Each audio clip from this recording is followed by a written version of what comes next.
আমরা বিভিন্ন অপসরকার যখন বের হই তারা বিভিন্নভাবে আমাদেরকে অপমানিত করতে থাকে, লাঞ্ছনা করতে থাকে। কিন্তু অত্যন্ত দুঃখের বিষয় জানানো যাইতেছে যে গতকালকে তারা সরাসরি আমাদের বোনদের গায়ে হাত দিয়েছে। প্রশাসনের কাছে আমরা এর সুষ্ঠু বিচার চাই।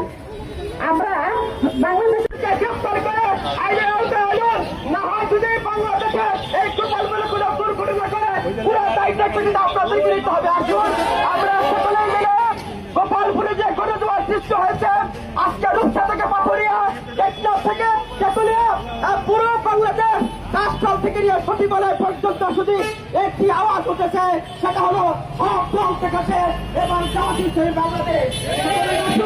আগামী দিনে আমরা আলকোহলের বাংলাদেশ